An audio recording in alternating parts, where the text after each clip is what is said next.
Okay, so today we're going to talk about cookies. Why? Because Google has decided that they are starting to turn off third-party cookies. Apparently, 1% of browsers no longer have a third-party cookie on. So why does this matter?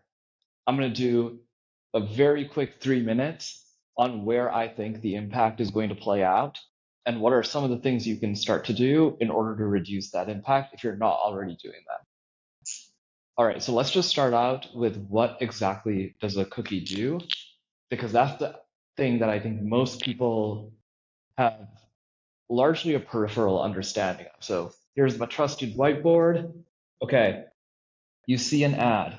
Let's just say that ad is from Facebook, right? So you see a Facebook ad, you then land on the first page of the brand's website, and everybody knows what's happening is you get a bunch of UTM parameters in the URL on that first page of the brand's website that you're on. Now, any action, this is where the cookie comes in, okay? Any action that you take once you click on something on that page that is either an add to cart or go to checkout or go to the PDP page or whatever it may be, the UTM is no longer in the URL.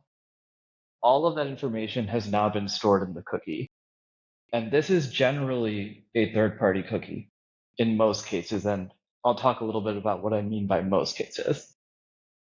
And so if cookies go away, what it means is on a campaign basis, after that first click, you no longer have attribution for the events of what the person is doing from that point forward that you can send back to the platform that is actually showing the ads or the emails or your SMS campaign.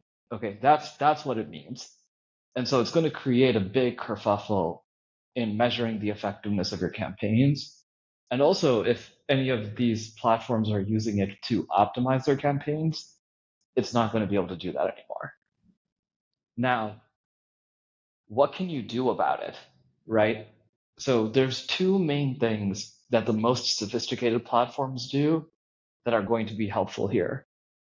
Facebook, of course, is super sophisticated. So what they do is they, of course, have a server-side integration, which actually stores this data in a first-party cookie, which is different than third-party cookie.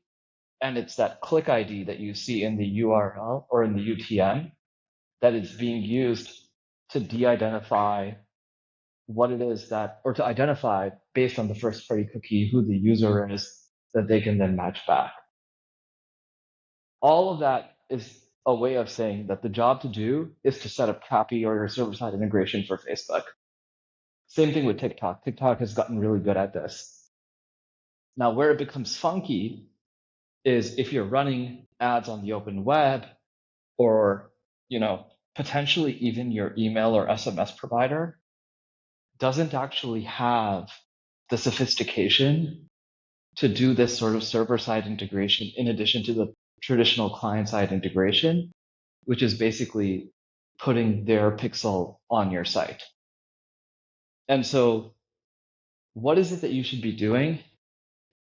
Really what you should be doing is trying to figure out, hey, what happens with all of my different ad platform providers or campaign platform providers if I can no longer measure on that campaign basis?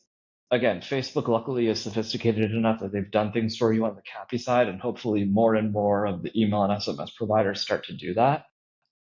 But really the job to do is to set up your server-side integrations if you haven't already done that. And then the second thing to do is, if you're able to, is of course to create unique routes for every campaign. So every campaign goes to a totally unique experience. And then what happens is your campaign is perfectly measurable. All right. Hopefully that was helpful. I'll see you all in the next one.